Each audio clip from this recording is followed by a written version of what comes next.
Since I was 14, I paid for every Christmas. This year, my parents' favorite 25-year-old baby texted me, "Guess what, big bro? You pay. I belong." When I showed up anyway, Mom smirked, pushed a box outside, and said, "Here's your special gift."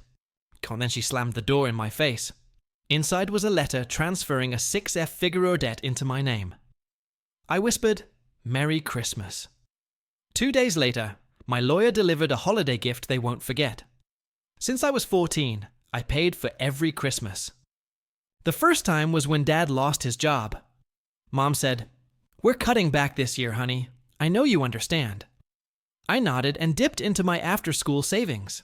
That was the beginning. The quiet expectation. The silent contract no one signed, but everyone enforced. Every year after that, I covered more. The gifts, the decorations, the catering when Mom didn't feel like cooking, the hotel rooms when relatives flew in, the credit card payments that magically shifted into my name. It became routine. Big bro will handle it. I handled it. This year was supposed to be no different until I got the text. "Guess what, big bro?" It was from my sister Rachel. "You pay, I belong." That was her entire message. No Merry Christmas, no emojis, just that. I stared at it for a long time. The quiet rage didn't come immediately. First, it was that cold emptiness. The same one that's been growing year after year. Rachel, their precious 25-year-old baby who's never worked a full-time job, who still lives at home rentree, who once called me boring because I budget my finances, now mocking me like I was their family accountant. I didn't reply. I didn't call, but I still showed up on Christmas Eve. I parked at the curb. The driveway was packed. My parents, Rachel, her boyfriend, even Aunt Susan, who hadn't visited in years. The house glowed warm through the frosted windows. Laughter leaked through the seams. I carried one box. No bags of gifts like every other year. Just one small box. Mom answered the door. She looked smug. "Oh, you actually came," she said, voice light but sharp. "Well, here's your special gift." She shoved the box into my hands and slammed the door. I stood there, breath clouding in the cold air. Inside the box was a single envelope. I opened it.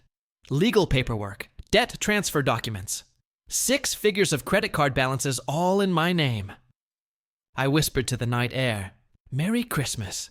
I stood there holding that box in the freezing air, feeling something inside me snap. Not anger, not shock, something colder. But truth is, it didn't start tonight. It started years ago. The first, time was small, just some extra groceries because Dad got laid off early that winter. Mom called it pitching in. She smiled when I handed her my part-time paycheck. I felt proud, helpful, useful. That's how it started. Small, subtle, harmless. Every year after that, I covered a little more. By 17, I was paying for the tree and half the presents. By 19, I was covering Rachel's first college deposit after she forgot to apply for scholarships. By 22, I was co-signing credit cards because Mom said, "It'll help your sister build credit." When Dad's second business collapsed, "Just until we get back on our feet, son," I kept paying, kept nodding, kept convincing myself this was normal, that this is what family does. What they were doing wasn't asking for help. They were building a system, one where I existed purely to fill the gaps.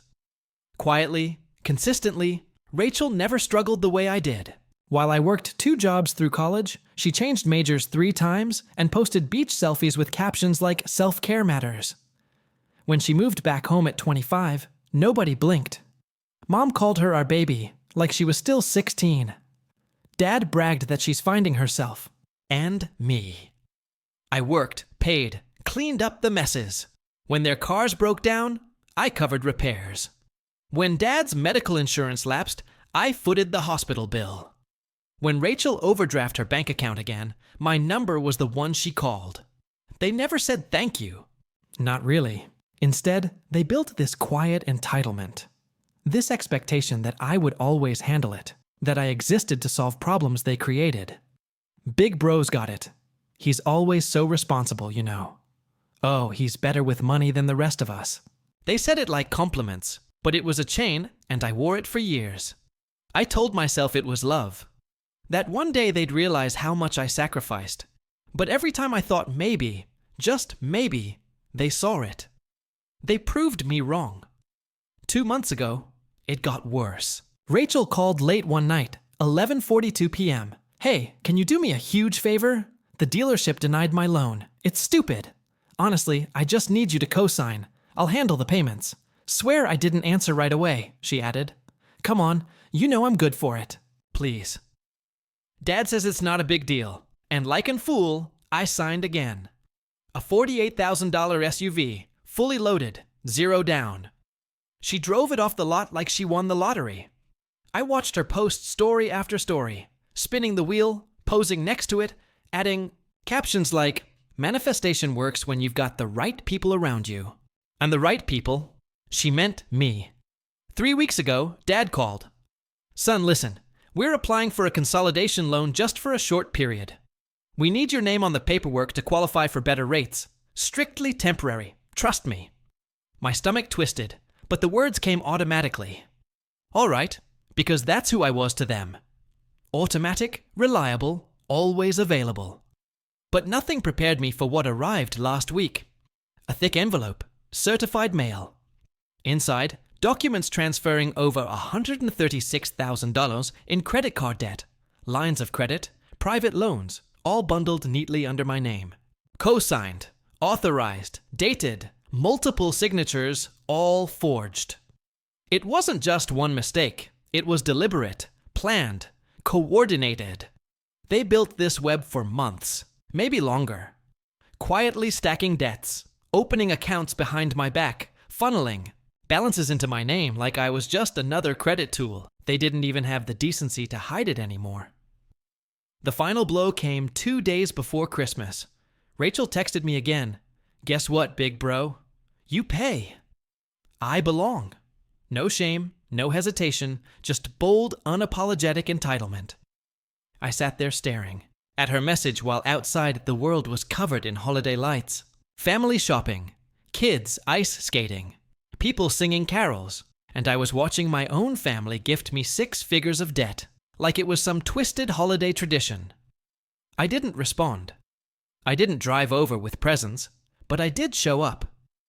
Christmas Eve, I parked across the street. The driveway was packed. Rachel's SUV gleaming under the porch lights like some trophy I bought for her.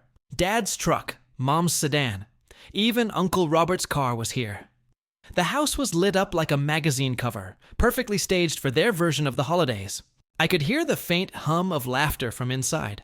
They didn't know I was coming.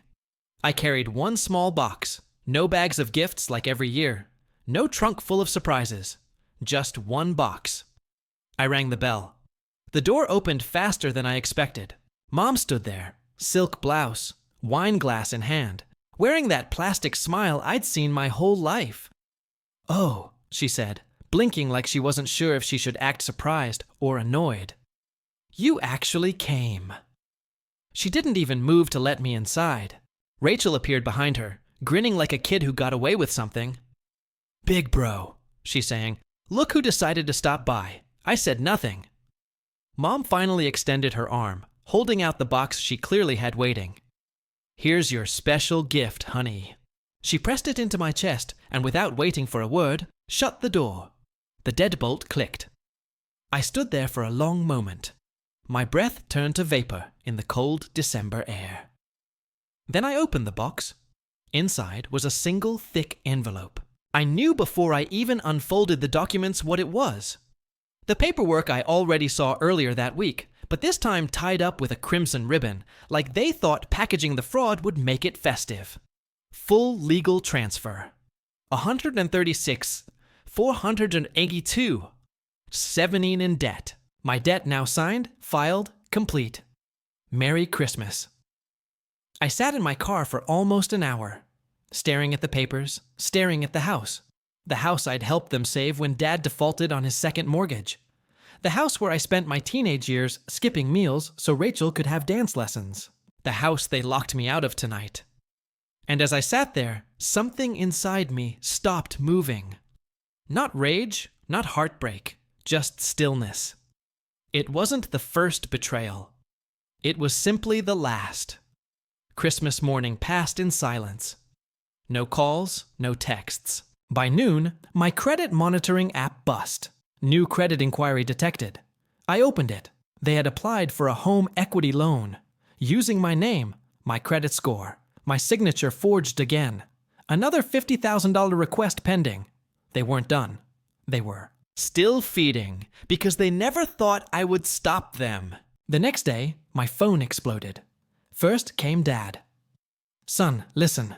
I know how this looks, but you have to understand. We were consolidating. You know how tough this economy's been.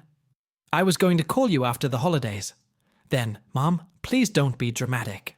Honey, these accounts are temporary. You're just better at managing the payments, that's all. We trust you. And then, Rachel, you're overreacting. We're family, you know. You always handle the big stuff. That's your role. My role. That's all I was to them. A role. A bank account with a pulse. Not a brother. Not a son. Not family. Just function. The final trigger came 2 days later. Jason, an old friend from college, texted me, "Yo, man, didn't know you bought your folks a second house. Big moves." Attached was a screenshot. Rachel's Instagram story. Her posing in front of a new Craftsman house. Bright smile, he's dangling from her manicured fingers. Captioned, "Couldn't have done it without my big brother, the real MVP of the family." And below in bold, "Mao Wan Gong, blessed, Waimong family first."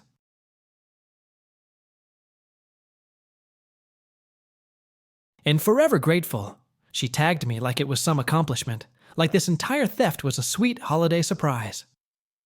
I stared at that picture for a long time. The comments underneath were worse. "Your brother is such a good man. You're lucky to have him. True family values." No one knew what she really meant. They never saw the years of loans, payments, credit cards I cleaned up, the career sacrifices, the empty savings account. They didn't see the blood she wrung from me, only the bow she wrapped it in. That's when the numbness broke. But I didn't yell. I didn't call. I didn't send angry texts. I opened the black folder I'd kept locked for months. The full audit, the transaction trails, the forged authorizations, the accounts open behind my back, everything I needed to burn their little empire to the ground. I picked up my phone and called Mark, my lawyer. He answered on the second ring. "It's time, isn't it?" I didn't hesitate. Yes, start everything. They thought they had me cornered. What they didn't know was that I've been preparing for this exact moment for years. I let them believe I'd always show up until now. It all collapsed faster than I expected. 48 hours after Mark filed the paperwork, the first wave hit. Bank accounts frozen, lines of credit suspended. Pending fraud investigations opened on every forged signature. I didn't even need to lift the finger. The system took care of it. I sat in my apartment sipping my coffee, letting the phone vibrate nonstop.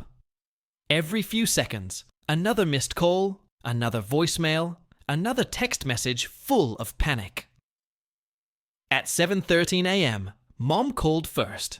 "Honey, this is all a misunderstanding. We just need you to clear it up with the bank. Please, for the family." At 7:19 a.m., Dad texted, "Son, you don't want to do this. There are real consequences. You're going to destroy us." At 7:28 a.m., "Rachel, of course. Are you serious? You always handle this stuff. You're blowing everything up for no reason." I let the notifications stack. I let them sweat. By noon, they shifted tactics. "Mom again. You've always been the strong one. You've always held us together. Please don't throw that away." Dad's follow-up was colder. "You're making a permanent mistake." Rachel's text, of course, was pure venom. "You're being selfish. Do you even care what happens to us? What happens to me?" That was the moment it hit me. Even now, at the edge of financial ruin, they still saw me as responsible for their survival. Not responsible in the sense of guilt. Responsible as their property like I was, and like I was just a resource that could drain every time they started dying. The second wave hit that evening. Mark forwarded me the letter from their attorney. We are requesting immediate negotiation to avoid criminal prosecution. Our clients are willing to transfer assets and fully absolve any outstanding debts to settle this matter. Translation: they knew they were screwed. But I wasn't here for a deal. I wasn't here for a payoff. I was here for freedom. At 8:42 p.m., the doorbell rang. I let it ring 3 times. Finally, I answered. Rachel stood there. Her usual smug confidence was gone. Hair pulled back sloppily. Eyes red, breathing shaky. "Please," she said quietly. "Can we talk? Just you and me?" I didn't move. "You've made your point." "You're right." "Okay." Things got out of hand. We needed help. And you always helped. Her voice broke. "Dad's panicking. Mom's sick over this. We could lose everything. I could lose everything." I stayed silent. Her eyes darted around, like she was searching for a crack in my face. Some opening. Some mercy. "I'll fix it. I'll move the loans back. We'll put everything in your control. Just stop this." She said it like she was offering me a gift. Control. That was always the bait. Let me keep the leash. Let me hold the noose they tied around my neck for years. But I wasn't here to renegotiate my own captivity. "No," I said softly. Her breath hitched like I'd slapped her. "You're serious." I didn't. Blink. "It's done, Rachel." An hour later, the third wave hit. Their social world began to fracture. The Instagram post was gone. The comment threads exploded. Friends asking questions, acquaintances posting thinly veiled subtweets about people who steal from family and pretend it's love. Dad's business partner backed out of their silent agreement. Mom's charity board suspended her position, pinning personal legal matters. Rachel's precious online persona started bleeding followers as whispers spread. They built their lives on this curated lie of family perfection. And now the cracks were public. But the loudest silence was from inside the family group chat. The one that once buzzed daily with fake holiday plans, Venmo requests, and passive-aggressive guilt trips. No, nothing. No Merry Christmas texts. No. Can you help with next month's rent? No. Can you spot me for this? Just emptiness.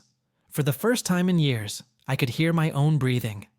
I made dinner, ate in peace, drank my coffee while it was still hot. There was no celebration, no triumph, just stillness and freedom. They thought I'd never leave. They thought I'd never fight. They thought I was too quiet. And now they know E. The fallout didn't end with frozen accounts. It kept bleeding into every corner of their lives. 2 weeks later, I received a certified letter from the county pinning foreclosure proceedings, initiated on property located at 481 Crestline Drive. Their house? The same house I helped save years ago. The house I bailed out more times than I could count. The house they used to lock me out on Christmas Eve. Now it was slipping through their fingers. The calls never stopped. Dad tried a new angle. "Son, don't let pride destroy this family. We can fix this together. Together." The word tasted like acid. Together when they forged my name. Together when they moved 6 figures of debt into my identity. Together when they posted online like I was their willing sponsor. No, there was never a together. There was only me feeding them. Mom followed a few days later. "You're punishing everyone, not just your father and me. Rachel's broken. She's barely eating." The manipulation was familiar, scripted. Her voice cracked, like she was on the verge of tears. But I heard no real sorrow, only fear. Fear of losing her safety net. Fear of consequences finally landing where they belonged. We were trying to hold things together. You have no idea how much we depended on you. That was the first honest thing she said. Rachel's final attempt came as a letter, handwritten for pages. Emotional, dramatic. I was scared. Okay, we all were. We didn't know how to fix it. We thought you'd be angry if we told you how bad things were. We just figured you'd help like always. You always help. She ended it with, "You're still my big brother." I read the letter twice, not because I was conflicted, because I wanted to fully absorb how deeply entitled they were. Even after everything, Rachel still believed blood erased betrayal.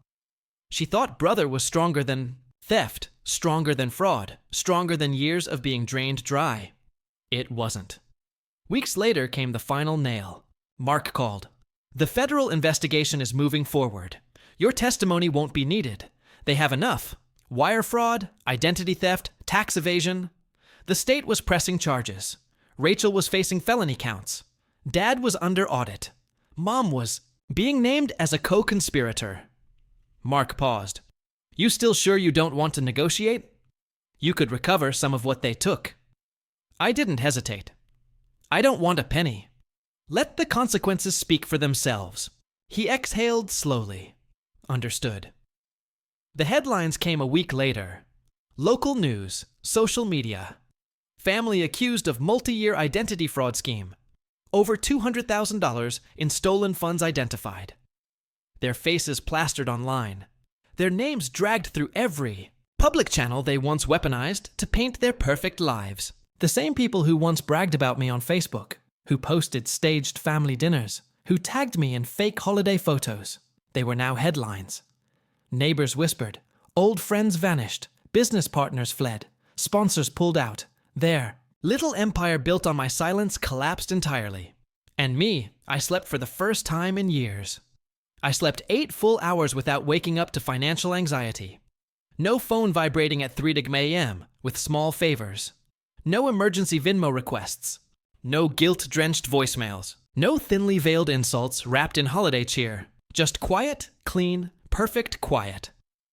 Months later, I got one last text from a burner number. Clearly, Rachel, you'll end up with no one left. You know that, right? I read it, let it sit, smiled, because for the first time in my life, I wasn't alone. I was free.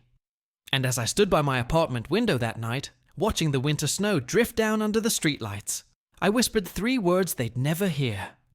Merry Christmas. Exactly. What happens when the quiet one decides to walk away from it all from